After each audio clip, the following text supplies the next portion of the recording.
La nature du marché financier. Le marché des capitaux regroupe lui-même, d'une part, le marché monétaire pour les opérations à court et moyen terme, et d'autre part, le marché financier pour les capitaux à long terme. Les marchés des capitaux réunissent les entreprises à la recherche de capitaux et les investisseurs qui ont de l'argent à placer. L'investisseur peut être une personne, c'est-à-dire un investisseur individuel ou une institution financière comme une banque, une société de fonds communs de placement, une société d'assurance ou une caisse de retraite que l'on désigne sous le terme générique d'investisseur institutionnel.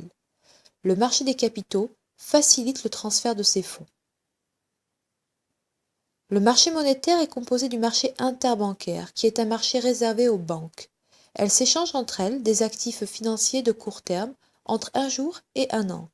C'est un marché de gré à gré.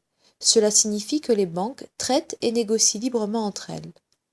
Le marché des TCN est quant à lui composé de titres de créance négociables, c'est-à-dire de titres financiers destinés aux professionnels des marchés financiers. Les produits financiers échangés sur le marché financier. Deux grands types de valeurs mobilières de placement, les actions et les obligations.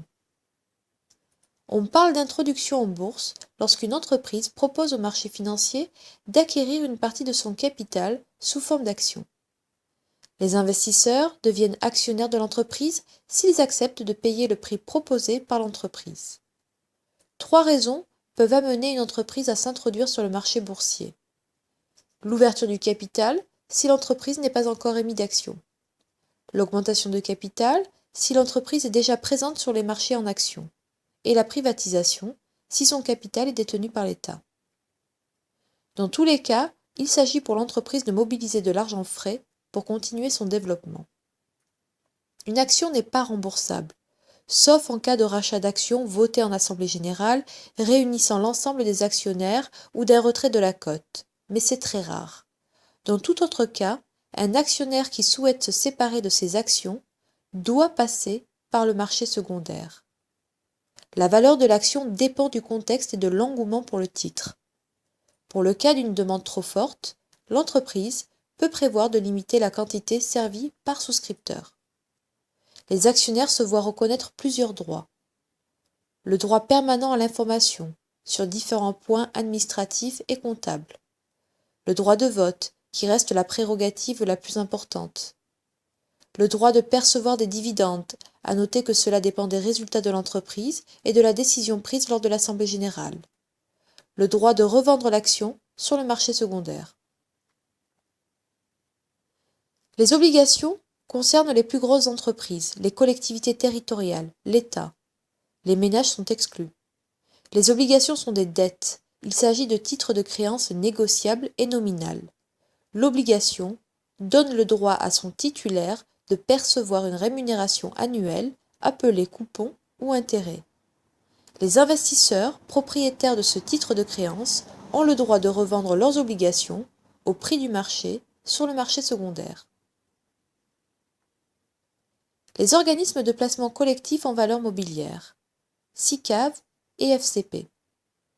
Une société anonyme est une société de capitaux, ainsi dénommée car sa dénomination sociale ne révèle pas le nom des actionnaires.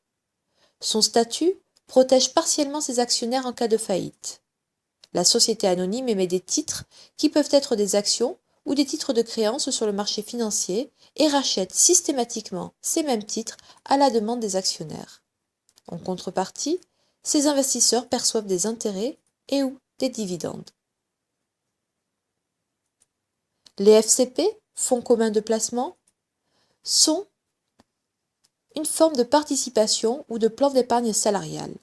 Les fonds communs de placement font partie avec les SICAV de la famille des OPCVM. Le FCP se distingue de la SICAV par son statut juridique. Un FCP est une copropriété de valeurs mobilières qui émet des parts. Il n'a pas de personnalité morale. Ils sont dédiés aux salariés d'une entreprise et mis en place dans le cadre d'un accord de participation ou d'un plan d'épargne salariale. Exemple, le PERCO. Il s'agit d'actionnariat salarié.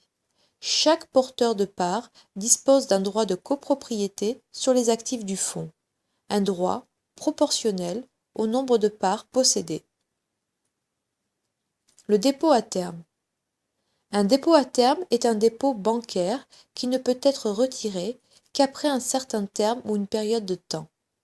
Le taux d'intérêt est généralement plus élevé que pour un dépôt à vue, appelé aussi compte courant ou compte chèque, où la somme peut être retirée à n'importe quel moment.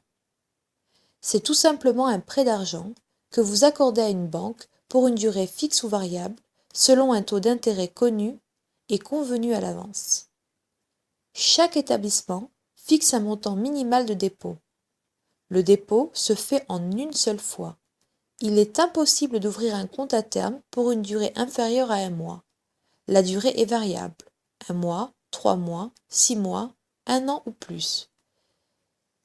Il existe les comptes à terme classiques à taux fixe et les comptes à terme à taux progressif où le taux de rémunération augmente à chaque trimestre ou à chaque semestre, voire à chaque année. Le rendement est fixé de façon contractuelle entre l'épargnant et son banquier. Le taux sera d'autant plus élevé que la durée de placement sera longue. Si l'investisseur retire son épargne avant le terme fixé, il s'engage à des pénalités financières. Les titres de créance négociables. Un billet de trésorerie d'une durée d'1 jour à 1 an est un titre de créance négociable, TCN. Il s'agit d'un crédit interentreprises, c'est-à-dire que les entreprises, généralement les plus grandes, qui sont en phase de besoin de trésorerie, vont émettre elles-mêmes des billets de trésorerie qui vont être achetés par d'autres entreprises. Ces dernières sont des entreprises classiques ou appartenant au secteur bancaire et financier qui ont des facilités de trésorerie.